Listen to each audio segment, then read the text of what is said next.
যে কবরে কেউ যদি বলতে চায় রব্বি আল্লাহ, আমার রব আল্লাহ, অবশ্যই তাকে রবের যে 5টা অর্থ আছে তার প্র্যাকটিক্যাল লাইফে ওটা মিলিয়ে দেখাতে হবে যে হ্যাঁ আমি রব মানি।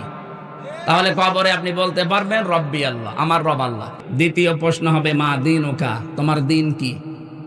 দিনের আমি 19টা অর্থ পেয়েছি পুরা কোরআন শরীফের ভেতরে, সামারাইজ করে আমি 10টা বানিয়েছি। এই 10টা বিষয় যদি দুনিয়াতে কেউ দেখাতে পারে যে হ্যাঁ আমি দিন এই 10টাকে মানি এবং প্র্যাকটিক্যালি দেখাই, সে কবরে যাওয়ার পরে বলতে পারবে দিন ওনাল ইসলাম, আমার দিন ইসলাম। এবার আসেন তো আমাদের কয়টা মানা হচ্ছে? আল্লাহ রাব্বুল আলামিন বলেন আফা গায়রা দীনিল্লাহি ইয়াবগুন, তবে কি এরা চায় আমি যে দিন পাঠিয়েছি সেই দিন বাদ দিয়ে অন্য কোন দিন তারা কি তালাশ করে? আলাহু আসলামা মান ফিস সামাওয়াতি ওয়াল আরদ তাওআন ওয়া কারহা, ইচ্ছায় হোক অনিচ্ছায় হোক, আকাশের জমিনে যা কিছু আছে সবাই আমি আল্লাহর দ্বীনের সামনে মাথা নত করে দিয়েছে। ওয়া ইলাইহি ইরজাউন, সবাইকে ফিরে আসা লাগবে কার কাছে? আর জোরে বলেন। এটা বাংলা অর্থ ছিল। এবার আসেন আর ব্যাখ্যায় যাই।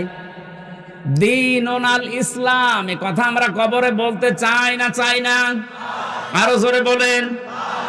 1 নম্বরে দিন শব্দের ব্যাখ্যা আমি কোরআনে কারীম থেকে পেয়েছি। দিন মানে এই রাতের পরে যেটা আসবে ওই দিন। বলেন না, দিনের প্রথম অর্থ কিয়ামতের দিন। এই জন্য প্রতিদিন আমাদের মুখ দিয়ে আল্লাহ 17 বার করে কমপক্ষে বের করে নিচ্ছে মালিকি ইয়াউমিদ্দিন। জবান খুলে কোরআনের আয়াতটা পড়েন, মালিকি ইয়াউমিদ্দিন। কিয়ামতের দিনের একচ্ছত্র মালিকানা কার? আরো জোরে। এটা দিয়ে আল্লাহ আমাদের বারবার মুখ দিয়ে বের করাচ্ছেন, কারণ হচ্ছে কিয়ামতে কিন্তু কারো কিছু করার থাকবে না, কারণ একচ্ছত্র মালিকানা আল্লাহর। কি এটা দিয়ে আল্লাহ বোঝাতে চাই, ও পৃথিবীর বান্দা বান্দিরা, কারো উপরে ভরসা করে কিয়ামতে ঠেস পাবা না। কত মানুষ, এই বিশেষ করে আপনাদের ব্রাহ্মণবাড়িয়া কুমিল্লা এই 2 জেলা এগুলো বেশি, কত মানুষ ভরসা করে আছে কেল্লা বাবা, ফতে বাবা। কিসের কেল্লা, কিসের ফতে? কিয়ামতে যেখানে নবীরা পর্যন্ত ইয়া নাফসি করতে থাকবে, হযরতে ইব্রাহিম নবী পর্যন্ত বলবে মাবুদ আমার পিতা আসরের সাথে যা ভালো লাগে তুমি করো, কিন্তু আমাকে বাঁচাও। হযরতে ঈসা রূহুল্লাহ তিনি বলবেন মাবুদ আমার মা মরিয়মের সাথে যা আচরণ করবা করো, তুমি আমাকে কিছু বলবা না। চিন্তা করেছেন যে নবীদের নাম বললাম, এত বড় পাওয়ারফুল নবী মূসা কালিমুল্লাহ, কথা বলতেন আল্লাহর সাথে। ইব্রাহিম খলিলুল্লাহ, আল্লাহ যাকে বন্ধু হিসাবে গ্রহণ করে নিয়েছেন। হযরতে ঈসা রূহুল্লাহ, যিনি আল্লাহর ফুৎকারে তৈরি হয়েছিলেন। এত বড় বড় পাওয়ারওয়ালা মানুষ যদি বলে আল্লাহ আমার আত্মীয় স্বজন মা বাবা এদের সাথে যা ভালো লাগে তুমি করো গিয়ে, কিন্তু আমাকে তুমি বাঁচাও, সেখানে কেল্লা ফতের উপরে ভরসা করে আছেন যে এরা বাঁচাবে। আমার তো কোরআনের ব্যাখ্যা তাফসীর পড়ে এতটুকুই বিশ্বাস জন্মেছে। সূরা আবাসার ভেতরে আছে ইয়াউমা ইয়াফিরুল মারউ মিন আখিহি ওয়া উম্মিহি ওয়া আবিহি ওয়া সাহিবাতিহি ওয়া বানিহি লিকুল্লি ইমরিম মিনহুম ইয়াউমাইযিন শাআনু ইউগনি। আল্লাহ বলেন সেই দিন মানুষ দৌড়াবে নিজের আপন ভাই থেকে, মা বাপ থেকে, সন্তান সন্ততি, স্ত্রী বন্ধু, এদের থেকে আগে মানুষ পালাতে থাকবে। এখানে প্রায় 6টা মানুষের নাম আছে। কুমিল্লাবাসী মাথায় যদি মগজ থাকে একটু ভাবেন, প্রথমে ভাইয়ের নাম, মায়ের নাম, বাবার নাম, ছেলের নাম, স্ত্রীর নাম, বন্ধুর নাম। বিপদে পড়লে এরাই তো দেখি এগিয়ে আসে। আল্লাহ বলেন এরা পালাবে। এফিররো মানে এই যে বাঘে তাড়া দিলে যেভাবে মানুষ দৌড়ায়, এফিররো শব্দের শাব্দিক অর্থ এই দৌড়। আপনজন দেখলেই মানুষ এরকম করে দৌড়াতে থাকবে। কি বলে আপনার বিবেক বলেন তো আপনি? এরা যদি পালায়, আমার মনে হয় পীর সাহেব বলবে আল্লাহ আমি পীরই ছিলাম না। আপনি বলেন, যেখানে মা পালাচ্ছে, বাবা পালাচ্ছে, আপনার ভাই পালাচ্ছে, নিজের বউ পালাচ্ছে, পীর সাহেব বলবে আল্লাহ কিসের পীর, আমি পীর ছিলাম না। এটা বলবে, আপনি সেদিন ধরা খাবেন, সেদিন বুঝবেন। সূরা মারেজের ভেতরে আরো কঠিন করে আল্লাহ দিয়েছেন, ইউবাসসারুনাহুম ইয়াওয়াদ্দুল মুজরিমু লাউ ইয়াফতাদি মিন আযাবি ইয়াউমিদিন বিবানি ওয়া সাহিবাতিহি ওয়া আখি ওয়া ফাসিলাতিহি আল্লাতী তুমি ওয়া মান ফিল আরদি জামিআন সুম্মা ইউনজি। আল্লাহ রাব্বুল আলামিন বলেন, ওই দিন মানুষ মুক্তিপণ হিসাবে দিতে চাইবে সর্বপ্রথম তার ছেলে মেয়েকে। আমি আয়াতটা পড়ার পরে, বাণী শব্দের ব্যাখ্যা পড়ার পরে চিন্তা করলাম, আল্লাহ 3টা বছর আমি জেলে আছি, আমার মেয়ে 2টাকে আমি আজও দেখিনি। ওই সময় 7 মাস রেখে গিয়েছিলাম ছোটটারে, এখন ওর 4 বছর। এই 3 বছর হয়ে গেল ওরে আমি না দেখার কারণে ওর প্রতি একটা অজানা ভালোবাসা আমার তৈরি হয়ে গেছে। বড়টার প্রতি অত না, ছোটটা ফারিহা জান্নাতের প্রতি যত বেশি হয়েছে। 3টা বছর না দেখে যদি এত বেশি মহব্বত ভালোবাসা তুমি তৈরি করে দিতে পারো, কোরআনের আয়াতে তুমি বললে কিয়ামতে আমি নাকি ফারিহাকেও মুক্তিপণ হিসাবে তোমারে দিতে চাইবো। আমার তো মনে হচ্ছে না, এই আয়াতটা আমার কেমন লাগছে। আপনি চিন্তা করেন তো, কিয়ামতের দিন এই ফারিহাকেও বলা লাগবে আল্লাহ এটাও দিয়ে দিলাম মুক্তিপণ, তুমি আমারে বাঁচাও। আমার স্ত্রী, আমার ভাই ভাগ্যর যা আছে, আমার বোন আছে, এমনকি আমার দুনিয়ায় যারা আশ্রয় প্রশ্রয় দিত, আমার দরের লোক, আমার আত্মীয় স্বজন, জ্ঞাতি গোষ্ঠী, এদেরকেও তোমাকে দিয়ে দিলাম, যাও। ওয়ামান ফিল আরদি জামিআ, দুনিয়ায় যত সম্পদের মালিক ছিলাম সব আমি দিলাম, সুম্মা ইউনজি, তুমি আমারে বাঁচাও। আল্লাহ জবাব দিয়েছেন কড়া করে ধমক দিয়ে, কাল্লা, কখন না, কাল্লা কখনোই না, ইন্নাহা লাযা, তোরে আমি লাজাই দেব। কোথায় লাজা? কি আল্লাহ ভয়ঙ্কর বর্ণনা এরপরে দিয়েছেন। লাজা কি জানো? নাযাআতাল লিশাওয়া, এখানে গেলে আগে মানুষের চামড়া খুলে যাবে। আমাকে রিমান্ডে মাটির নিচে যখন নিয়ে গিয়েছিল ওই আয়না ঘরে, আমি দেখেছিলাম মাঝে মাঝে রাতের বেলা, রাত 11টা 12টার পরে ওরা আসতো, 4-5 জন এসে এই কিছু জিনিসপত্র নিয়ে বলছে আমরা এইগুলো দিয়ে নখ তুলি, মানুষের চামড়া তুলিয়ে, যে এইগুলো দিয়ে জীবিত মানুষদের নখ তুলে নেয়, চামড়া তোলে, ডিম নিয়ে এসে বলতো যেগুলো আমরা দেই। আমারে কোনোদিন এরকম করিনি, কিন্তু দেখিয়েছে যে এগুলো দিয়ে আমরা নখ তুলি। তার মানে ওদের ওই ভয়ঙ্কর কথা শোনার পরে যেন আমি মিথ্যা কথা বলতে বাধ্য হই। আমারে বলেছিল আকিস গ্রুপের বিরুদ্ধে এই কথাগুলো বলা লাগবে। 2 নম্বরে, এই দেশে জঙ্গিবাদ তৈরি করার জন্য জামাত ইসলাম আর শিবির কাজ করছে, এটা আপনি বলবেন আদালতের সামনে, যে তাহলে আপনারা ছেড়ে দেব। রিমান্ডে বারবার আমাকে ওই অফিসার গুলো, বিশেষ করে এসপি আর এসপি, প্রতিদিন আমারে রাতের বেলা এসে বলতো জামাত ইসলাম তো খারাপ না, ভালো দল, ওরা মিথ্যা কথা বলে না, ওরা দুর্নীতি করে না, তা আপনার বলতে সমস্যা কি? না কি কায়দা করে কথা নিচ্ছে দেখেছেন, মনে করছে যে হাজার পাগল হয়ে গেছে মনে হয়। ঠিক আছে, আপনি আমারে নিয়ে চলেন। এত কষ্ট প্রথম কয়েকদিন দিয়েছিল, দেখেন না এত নড়ন চড়ন নেই। শেষে আমাকে ওই জিনিস দিয়েছিল যে এইগুলো দিয়ে আমরা নখ তুলি, যদি আপনি কালকে ম্যাজিস্ট্রেটের সামনে এগুলো না বলেন আমরা কিন্তু করব। কয়েকটা মুসলমান অফিসার পেয়েছিলাম, ও মুসলমান নামে শুধু আল্লাহর ভুল ধরত, যে আল্লাহর এই কাজটা মনে হয় ঠিক হয়নি। তার ভেতরে আমি একজন পেয়েছিলাম এই কুমিল্লা বাড়ি 14 গ্রামে, ওরা আমি খুঁজতেছি, পালিয়েছে। আর কয়েকদিন আগে পেয়েছিলাম খুলনা শেখ ইমরান, অধ্যাপক মিয়া গোলাম পরওয়ার সাহেবের বাড়ির পেছনে বাড়িও। ওই দিন আমার মাহফিল ছিল পরওয়ার সাহেবের কাছে। ওর বাবা আওয়ামী লীগের উপজেলা চেয়ারম্যান, ও শয়তান পালিয়েছে, পাওয়া যাচ্ছে না। এরপরে পাওয়া গেছে, পুলিশে ধরে এখন ছেলে দিয়েছে। ওরে আর পাওয়া যাচ্ছে না, কোন গর্তে ঢুকেছি। চিন্তা করে দেখেন, ওরা আমারে বলতেছে আমরা এগুলো দিয়ে নখ তুলি, এই যে এই মেশিন পত্র, আপনি যদি না বলেন সকালবেলা আপনার স্ত্রীকে তুলে নিয়ে আসবো, তখন আমার মেয়েটা 7 মাস বয়স মাত্র। বলেন এই অবস্থায় স্বামী যারা ঠিক থাকতে পারে? বাধ্য হয়ে বলেছিলেন যে যা ভালো লাগে করেন, আমারে নিয়ে চলে, আমি সব বলে দেবো যা। কিন্তু ম্যাজিস্ট্রেট আমার সাথে ধোঁকাবাজি করেছিল। ওখানে যাওয়ার পরে শুনলাম উনি ছাত্রলীগের প্রাক্তন কি সেক্রেটারি ছিল, উনি এখন ওই কাজে। আমার বলছে আপনার কোনো চিন্তা নেই, যা যা লিখেছে শুধু সই করে চলে যান, আপনার নিচে ছোট ছোট বাচ্চারা আছে কান্নাকাটি করছে। আমি তো এই 164 তখন বুঝতাম না, সহজ সরল ভাবে লিখে দিলাম। পরে শুনছি যে ওইটা 164।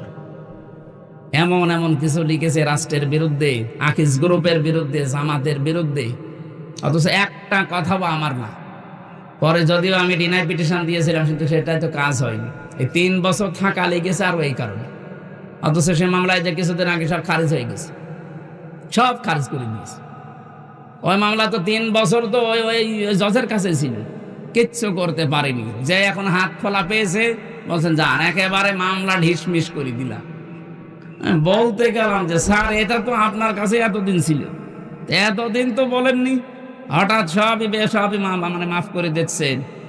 উনি এইটাই বলতো যে আমার হাত বাঁধা ছিল, এখন হাত খোলা আছে, কিছুটা ন্যায় বিচার করতে পারছি।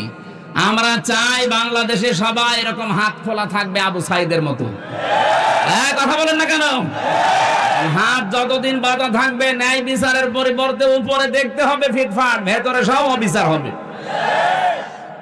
আমরা তো এইটাই কায়েম করতে চাই বাংলাদেশে, যেন সবার হাত, বিশেষ করে 1628টা চেয়ার আছে, এই চেয়ার না, ওই জায়গা মতো যে চেয়ার গুলো আছে ওইগুলো, কতগুলো? 1628টা। এই চেয়ার গুলো আমরা চাই যারাই সামনে বসবে প্রত্যেকের হাত আবু সাইদের মতো এভাবে খোলা থাকবে। জীবন দিতে হয় জীবন দেবে, কিন্তু মিথ্যার সামনে মাথা নত করবে না, তাহলে ন্যায় বিচার কায়েম হবে ইনশাআল্লাহ। এই পৃথিবীর বহু মানুষকে আমরা দেখেছি তারা আল্লাহর স্বীকৃতি দিয়েছে, কিন্তু ওই জামানার রাসূলের স্বীকৃতি তারা দেয়নি। এই জন্য তারা বেঈমান হয়ে মারা গেছে। এই যে আবু জাহেলের নাম শোনেন, এই লোকটা আল্লাহ একজন আছে, ও বিশ্বাস করতে, ওর জীবনী পড়েন। বহু জায়গায় আল্লাহ জিজ্ঞাসা করছেন নবীজিকে, ওয়ালা ইন সালতাহুম মান খালাকাস সামাওয়াতি ওয়াল আরদা লা ইয়াকুলুনাল্লাহ ইলা আখিরি আয়া।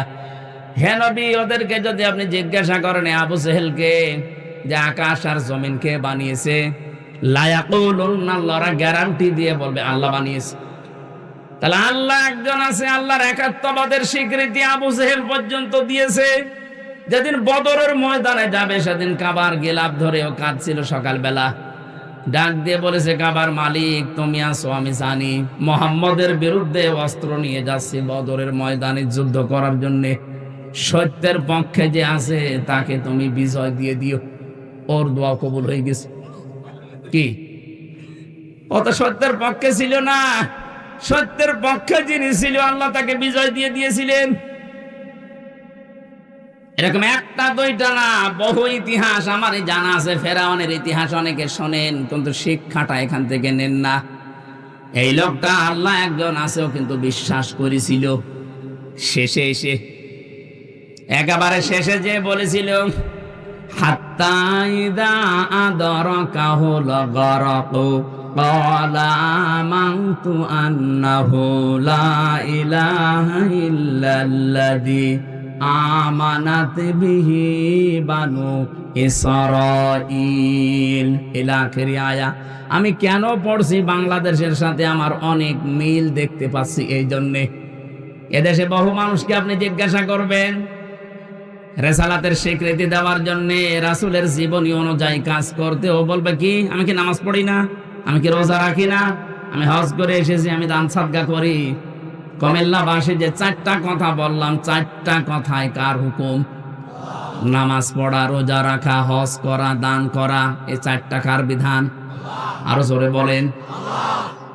এই বিধান যিনি দিয়েছেন তিনি তো বললেন লা তুমিনুন্না বিহি ওয়ালা তানসুরুন্না, নবী আসবে তাকে বিশ্বাস করবা, তার স্বীকৃতি দিবা। এই যে ফেরাউনের কথা কেন তুললাম, বাংলাদেশে এই বিশ্বাসে যারা আছেন তাদের কিন্তু ফেরাউনের মতো মরণ হবে। আপনাকে আমি বাঁচাতে চাই। ওই লোকটা যখন ডুবে যাচ্ছিল ওই সময় বলেছিল আমি ঈমান আনলাম। ওই আল্লাহর উপর ঈমান আনলাম যার উপরে ঈমান এনেছে বনি ইসরাইলেরা, আমি তো মুসলমান। এরপরও ফেরেশতারা আমারে পানির ভেতরে বারবার চুবায় কেন?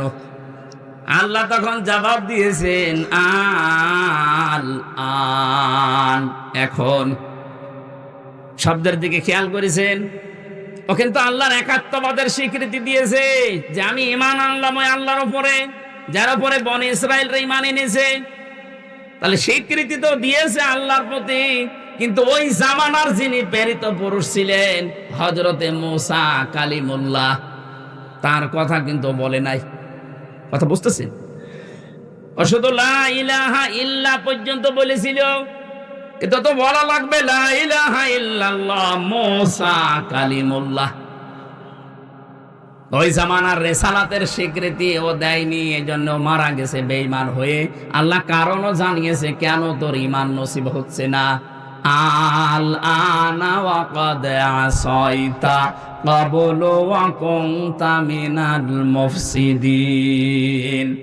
এবার আমার এই আয়াত থেকে প্রশ্ন, হাজার হাজার বছর পরে এখন আমাদের এই জামানায় আল্লাহর প্রেরিত পুরুষ কে বলেন তো? কথা বুঝতেছে? এই জামানার জন্য শুধু না কিয়ামত পর্যন্ত একজন প্রেরিত পুরুষ আল্লাহ পাঠিয়েছেন, তার নাম মুহাম্মাদুর। আরো জোরে বলেন মুহাম্মাদুর। কোন মানুষ এখন বাস্তবে যদি আল্লাহর হুকুম মেনে চলে কিন্তু রিসালাতের ঘোষণা এই জামানায় যিনি প্রেরিত পুরুষ আল্লাহ তাকে মানে না, তার মানে তার জীবনী মানতে চায় না। হ্যাঁ, তার জীবনী মানে তিনি যেদিন নবুয়ত পেয়েছেন 40 বছর বয়সে, সেই দিন থেকে জীবনের শেষ দিন 63 বছর। এই 40 বছরের ভেতরে, এই 63 বছরের ভেতরে 23 বছর তার নবুয়তের জিন্দেগি। এটা মানেন না? বলেন না কেন? এই 23 বছরের 13 বছর তিনি মক্কায় মার খেয়েছিলেন। আজ দেশে হাজারো মানুষ এই 13 বছরের জিন্দেগি শুনতে পাগল। বলেন আপনিও কান্দেন, আমিও কান্দি। কিন্তু পরের যে 10 বছর মদিনার জীবন, উনি যে রাষ্ট্রপ্রধান ছিলেন, এইটা বলতে গেলে অনেক মানুষ যারা আল্লাহর স্বীকৃতি দেয় ওদেরও তখন আর মন পাওয়া যায় না। তখন বলে হুজুর এটা রাজনীতি, এটা দুনিয়ার কাজ। আরে ভাই, আপনি তো 13 বছর ভালোই শুনলেন, খালি মায়ের খেয়েছিল এটা শুনতে কান্নাকাটি করেন। উনি যে মায়ের দিয়েছিল ওইটা শুনতে চান না কেন? আমরা তো ওইটাও বলতে চাই, মায়ের তো আমরা 13 না, আমরা তো 15 বছর খালাম।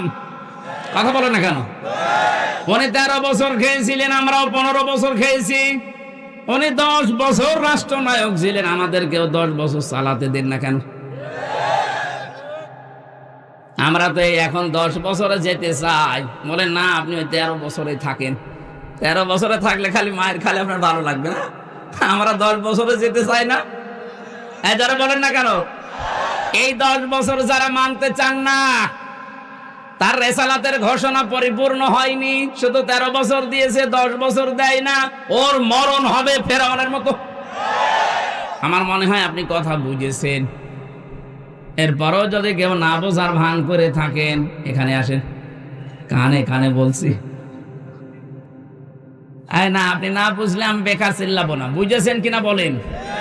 যারা আল্লাহর কথা মানতে রাজি আছেন কিন্তু রেসালাতের ঘোষণা আপনাকে দেওয়া লাগবে, ফেরাউন এটা দেয়নি, এই জন্য বেঈমান হয়ে পড়ে গেছে। আপনি যদি এখনো দিতে না চান, আপনি হয়তো বুঝতেছেন না, তাই আপনাকে আমি বুঝিয়ে দিলাম। 64 জেলার 630টা থানা আছে। যতগুলো জালেম ইসলাম মুসলিম মানবতার বিরুদ্ধে যারা ষড়যন্ত্র করেছিল, যারা জুলুম করেছিল, তাদের বাড়ি ঘরের অবস্থা আল্লাহ একই বানিয়ে দিয়েছেন। আল্লাহ যেন আমাদেরকে দেখিয়ে দিচ্ছেন ফাতিলকা, ওই যে এই ঘরগুলো সবচাইতে বড় ঘর যেটা মনে করতাম ঢাকাতে, অনেকে এত আবেগ নিয়ে সেখানে যে ঘরে পর্যন্ত চুমা খেত। দেখেন ঘরের অবস্থা, জাতীয় টয়লেট হয়ে গেছে। হ্যাঁ, 4-5 জন একসাথে প্রসাব করতে বসছে। কোথায় পৌঁছিয়েছে দেখেছে? আমার মনে হয় কিছু মানুষ প্রসাব পায়খানা করতে যাচ্ছে একটা উদ্দেশ্য নিয়ে। আমি কাবা শরীফ তাওয়াফ করার পর 16 সালে যখন উপর দিয়ে ঘুরছি হঠাৎ দেখি আমার পেটে সেরকম যন্ত্রণা ব্যথা। এক পুলিশকে বললাম, ইয়া হে ভাই, আমার পেটে ব্যথা করছে হঠাৎ, আমি তো এতক্ষণ ভালো ছিলাম। পুলিশ আমারে বলছে, ইয়া হাজি আর হজ্জা তাই না বিলা দোকান। ও হাজি, দেশ কোথায়? জি তুমি বাংলাদেশ। বাংলাদেশ থেকে এসেছি। ওনার ভাষা দিয়ে আমারে বলছে, আপনি এখনো পর্যন্ত জানেন না কোন জায়গা? না তো, যেটা আবু সাইদের বাড়ি। আপনি এখনো পায়খানা না করে দাঁড়িয়ে আছেন, তাড়াতাড়ি কাজ করেন। সত্যি কথা বলছে যে কোরআন সামনে পায়খানা করে দেখি আমার পেটের যন্ত্রণা ব্যথা ভালো হয়ে গেছে। আল্লাহ আমাকে যেন জানাতে চেয়েছে, হামজা ৬,০০০ কিলোমিটার দূর থেকে এসেছো, আরে শয়তানের মুখে পায়খানা না করে চলে যাবা, তাড়াতাড়ি করো। আমার তো মনে হচ্ছে এখন যে ৫-৬ জন একসাথে দল বেঁধে পোশাক করছে, আজকেও দেখলাম ৩ জন একসাথে বের হচ্ছে। তার মানে ওখানে যারা যাচ্ছে এটা নিয়ত করে যাচ্ছে যে আমার রোগ ভালো হবে। এটা তো আর আন্তর্জাতিক করা সম্ভব না, এটা জাতীয় টয়লেট হয়ে যাবে। এইটাই বাস্তবতা। আপনি তাকান হিটলারের দিকে, চেঙ্গিস খানের দিকে, হাজ্জাজ বিন ইউসুফের দিকে, ইয়াজিদের দিকে। নামগুলো কিন্তু ভালো, খারাপ না। ইয়াজিদ নামটা খারাপ, কত সুন্দর না। শুধু জুলুম করার কারণে আল্লাহ নামটা ঘৃণিত, নিন্দিত করে দিয়েছে। এখন কোন হিন্দুকেও যদি বলা হয়, ভাই ছেলে হয়েছে ৫,০০০ টাকা দেবো, ইয়াজিদ রাখেন, বলবো কি নাম না গালি? বলেন, এত সুন্দর সাহাবীর ছেলের নাম, হযরতে মুআবিয়ার ছেলে রাদিয়াল্লাহু তাআলা আনহু, এত বড় জলিলুল কদর সাহাবী, যিনি কাতেবে ওহী লিখতেন, তার সন্তানের নাম যদি আল্লাহ জুলুম করার কারণে ঘৃণিত বানিয়ে দিতে পারে, আপনি কার সন্তান? যত বড় মানুষের সন্তান হন, আপনার নাম যোগের আবর্তনে, কালের বিবর্তনে দেখবেন নামটা আজ হোক কাল হোক, ওটাও আমার মনে হয় গালি হয়ে যাবে। এখনই অলরেডি হয়ে গেছে। এখন কারো ছেলে মেয়ে যারা জন্মাচ্ছে যদি বলেন যে ৫,০০০ টাকা দেবো, এই নাম রাখেন, বলবো কি নাম না, ও তো গালি। কাউকে যেন এসিদের বাচ্চা বললে সে রেগে যায়, কয়েকদিন পরে যাই বলবেন তো অমুকের বাচ্চা, এমনি রেগে যাবে। এটা করেছে কে বলেন তো? হামজা না, সূরা মরিয়মের ৯৬ নাম্বার আয়াতে আছে, ইন্নাল্লাযীনা আমানু ওয়া আমিলুস সালিহাতি সায়াজআলু লাহুমুর রহমানু ওদ্দা। আল্লাহ পাক বলেন, যারা ঈমান আনবে আর ঈমানের দাবি অনুযায়ী যারা ভালো ভালো কাজ করবে। এখানে সালেহ শব্দটা আছে, সালেহ মানে নেক কাজ, সৎ কাজ, এতটুকুই ব্যাখ্যা না। সালেহ মানে যোগ্য। আপনাকে যোগ্যতা অর্জন করা লাগবে। যে যে দিক বিভাগে কাজ করবে, ওই বিভাগ সম্পর্কে তার চূড়ান্ত শিক্ষা এবং প্রশিক্ষণ নিয়ে সঠিকভাবে আঞ্জাম দেওয়ার নাম সালেহ। এটা বাংলাদেশে যত রাজনৈতিক দল আছে, কে কি করছে জানি না, আমি নাম ধরে বলছি, জামাত ইসলাম, ইসলামী ছাত্র শিবির, এই দুইটা দল কিন্তু যোগ্য মানুষ তৈরি করার ফ্যাক্টরি। আপনি যদি বিশ্ববিদ্যালয়ে পড়তে চান, জীবনে তো কোনোদিন ভার্সিটির মুখ দেখতে পারেননি, যদি এই বুড়ো বয়সে পড়তে চান, ভর্তি হয়ে যান, আপনাকে ভার্সিটি পড়াবে। অন্তত ৬ থেকে ১ বছর, ৬ মাস থেকে ১ বছর লেগে থাকেন, আপনি যেন মনেই করবেন যে আমি বিশ্ববিদ্যালয়ে পড়ছি। এভাবে তৈরি করবে আপনাকে, কারণ এদের যে সমস্ত ক্যাপাসিটি আছে, যে সমস্ত কৌশলগুলো দেখবেন, সব এভাবে একেবারে ধাপে ধাপে তৈরি করছে। যে মানুষগুলো আইনের দিকে যায় তাকে ওইভাবেই গড়ে তোলে, যারা ব্যবসার দিকে যায় তাদেরকে ওইভাবে গড়ে তোলে, যে মানুষগুলো চিকিৎসার দিকে যায় তাদেরকে ওইভাবে গড়ে তুলছে। রাজশাহীর ডাক্তার ফাতেমা সিদ্দিকার মতো ডাক্তার হওয়া লাগবে মেয়েদের, ফরিদপুরের ডাক্তার শাহিন জব্দারের মতো ডাক্তার হওয়া লাগবে ছেলেদের, ডাক্তার মতিউর রহমান খুলনা ইনার মতো ডাক্তার হওয়া লাগবে। এদের নাম সালেহ। আমরা মনে করি বসে বসে শুধু সুবহানাল্লাহ পড়লাম, আমার মতো সালেহ নেক কাজ আর নেই। কিসে কে বলিস আপনাকে? আপনি যে যেই বিভাগে কাজ করবেন, ওই বিভাগের শিক্ষা আর প্রশিক্ষণ নিয়ে সঠিকভাবে কাজটা আঞ্জাম দেওয়া লাগবে, দুর্নীতি মুক্ত হয়ে। এই কথা বুঝতেছে? এগুলো যারা করেন সৃষ্টি জগতের ভেতরে তাদের প্রতি আল্লাহ একটা আলাদা তৈরি করে দেয় ভালোবাসা। সায়াজালু লাহুমুর রহমানু বুদ্দা, পৃথিবীর সৃষ্টিতে আল্লাহ যা বানিয়েছেন সবার ভেতরে ওই মানুষটার প্রতি একটা ভালোবাসা তৈরি করে দেয়। কে? সাইদি সাহেবকে অনেকে জীবনে দেখেনি চোখে, কিন্তু মনের ভেতর থেকে তার প্রতি ভালোবাসা, এটাকে আমি বানিয়ে দিয়েছি। কে? বিপরীতটা দেখুন, অনেককে অনেক মানুষ দুনিয়ায় দেখেনি, কিন্তু তার কর্মকাণ্ডের কারণে কোথায়? সৌদি আরব। আমি রমজানে ছিলাম, মদিনা থেকে একটা গাড়ি ভাড়া করলাম, ড্রাইভারে ওখানকার স্থানীয় মদিনার ড্রাইভার। বললাম যে বদরে যাব, আবু জেহেলের কবর দেখে আসি। ভাড়া মেটানোর পরে আমি উঠলাম, যাওয়ার সময় ওনার ভাষা দিয়ে আমারে বলছে হারামি। হারাম মানে? আপনাকে বলি না, আপনার দেশে যে আছে ওইটা একটা হারাম।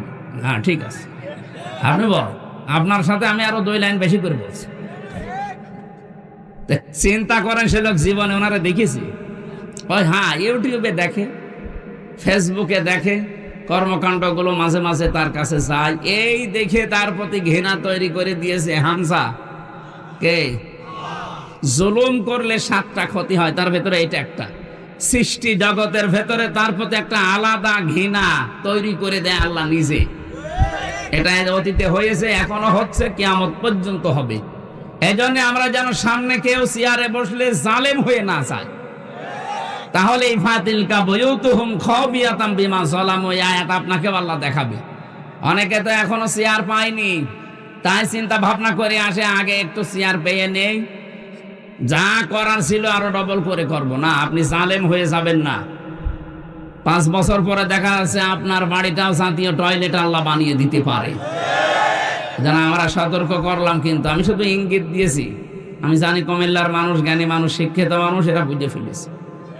সুতরাং আগামী প্রজন্ম যারা আসবে দুনিয়াতে, এরা যেন জালেম হয়ে না যায়। সূরা নমল 51, 52, 53 নাম্বার আয়াতটা তাফসীর সহ পড়ে নেবেন।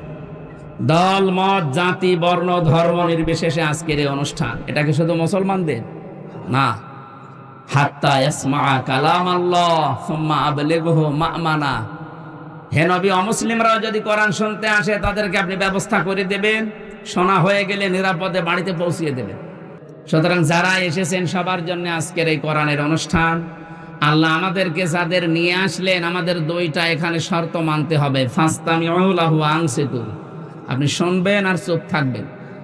আর আমরা যারা বলতে আসলাম, আমাদের দায়িত্ব কি?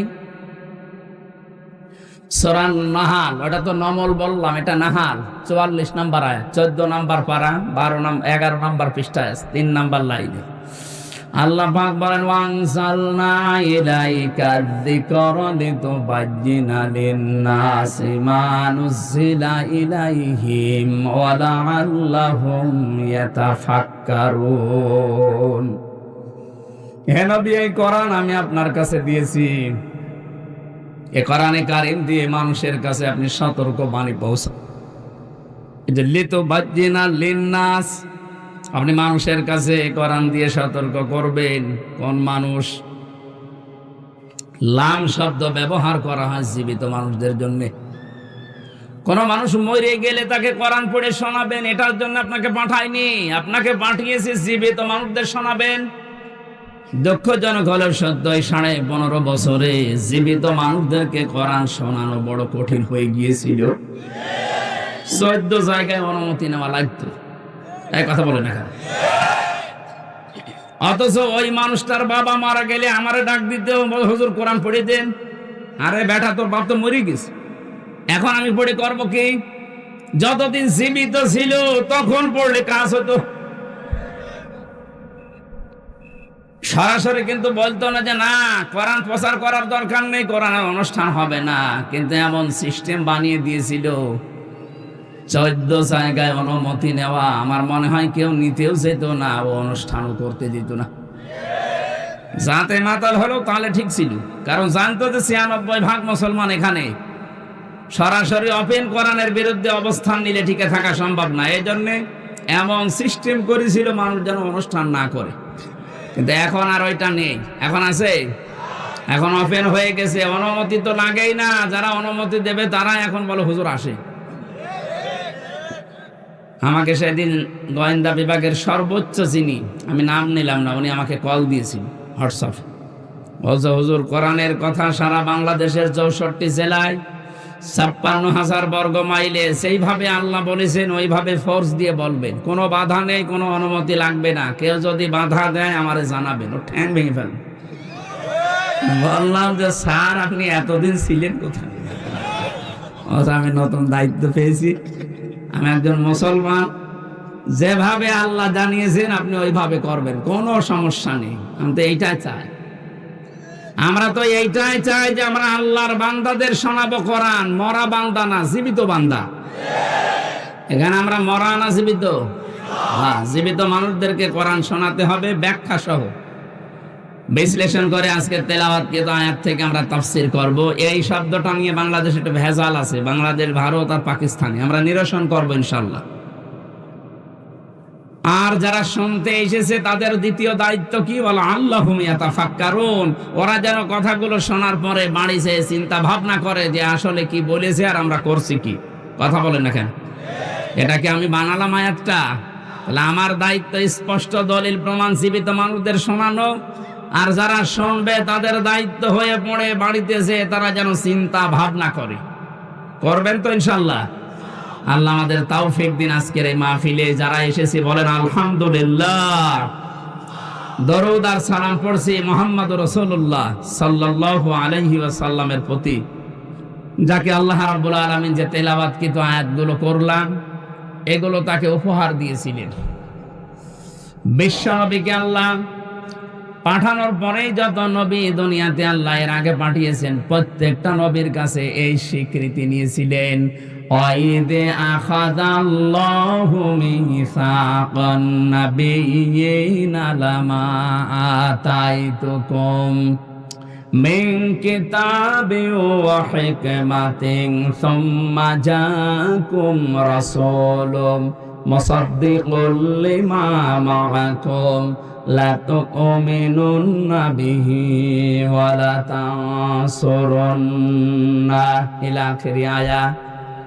সূরা আলে ইমরান আমি যেখান থেকে পড়েছি তার আগে তাফসীর করতে হলে যে আয়াতের করা হয় তার আগের আয়াত পরের আয়াত এর সাথে সম্পর্ক কি এটা আগে বলা লাগে, এই জন্য আমি এটা পড়লাম। আল্লাহ পাকের আগে রিসালাতের ঘোষণা দিতে গিয়ে তো ব্যাপক হারে দিয়েছেন। শুধু আমাদের যে নবী, যত নবী এর আগে পাঠিয়েছিলেন 1,24,000 বলেন আর 2,24,000 বলেন, সঠিক সংখ্যা যেহেতু আমরা জানি না, যত নবী আল্লাহ পাঠিয়েছে প্রতিটি নবীর কাছে এই স্বীকৃতি নিয়েছিল, অঙ্গীকার নিয়েছিল যে তোমাদেরকে আমি জ্ঞান দিয়েছি আর বিজ্ঞান দিয়েছি, তোমাদেরকে জ্ঞানের জন্য কিতাব দিয়েছি, বিজ্ঞান জানার জন্য আমার কিতাবের ভেতরে থিওরি দিয়েছি। যত বিজ্ঞানের আবিষ্কার সব আল্লাহর কোরআনের থিওরি থেকে। একজন রাসূল তোমাদের কাছে আসবে, তোমাদের কাছে যে কিতাব আর যে জ্ঞান যে বিজ্ঞান আছে এইটার স্বীকৃতি দেওয়ার জন্য, সত্যতা প্রমাণ করার জন্য আসবে। তোমরা যখনই ওই রাসূলের সংবাদ পেয়ে যাবে, লা তুমিনুন্না বিহি ওয়া লা তানসুরুন্না, শব্দের আগে দুইটা লাম দিয়েছেন, লামে তাকিদ নুনে সাকিলা। আল্লাহ পাক বলেন হে নবী হে রাসূলরা, যারা দুনিয়াতে তোমরা গিয়েছো প্রত্যেকের জন্য আমি অঙ্গীকার নিলাম, ওই রাসূল যদি তোমাদের কাছে চলে যায় অবশ্যই তাকে বিশ্বাস করবা, তাকে সাহায্য করবা। যত নবী যত রাসূল আসলেন প্রত্যেককে আল্লাহ বলেছিলেন ক্বালু আকরারনা, তোমরা কি স্বীকৃতি দিলে? প্রত্যেকেই বলেছে হ্যাঁ। আলা যালিকুম ইসরি, আমরা এই বিষয়ের উপরে ঐক্যবদ্ধ হয়েছি, একমত হয়েছি, আমরা স্বীকৃতি দিয়ে দিয়েছি। ক্বালা ফাশহাদু ওয়া আনা মাআকুম মিনাশ শাহিদিন, আল্লাহ বলেন তোমরাও সাক্ষী, আমিও নিজে সাক্ষী হয়ে গেলাম তোমাদের কাছে। এই আয়াতের শিক্ষা কি? মুফাসসিরিন ইকরাম ফি জিলালিল কোরআনে লিখেছেন, সাইয়্যিদ কুতুব যত নবী যত রাসূল পাঠালেন তারা যদি নবীজির রিসালাতের স্বীকৃতি দিতে পারে, বিশ্বাস এবং সাহায্য করার অঙ্গীকার করতে পারে, কিয়ামত পর্যন্ত আমরা যারা নবীর উম্মত হয়ে আসব, আমাদের সবচাইতে বড় দায়িত্ব হবে তার রিসালাতের ঘোষণা দেওয়া এবং তার সাহায্যের জন্য এগিয়ে যাওয়া। প্রশ্ন আসতে পারে, তার রিসালাতের ঘোষণা দিলাম, সাহায্য করব কি করে, তাকে পাবো কোথায়? তাকে পাবেন কোথায় মানে কিয়ামত পর্যন্ত তো উনি তো হায়াত পাবেন না, উনি তো একদিন বিদায় নেবেন, নিয়েছেনও। কিয়ামত পর্যন্ত তাকে সাহায্য করার নামান্তর হচ্ছে তার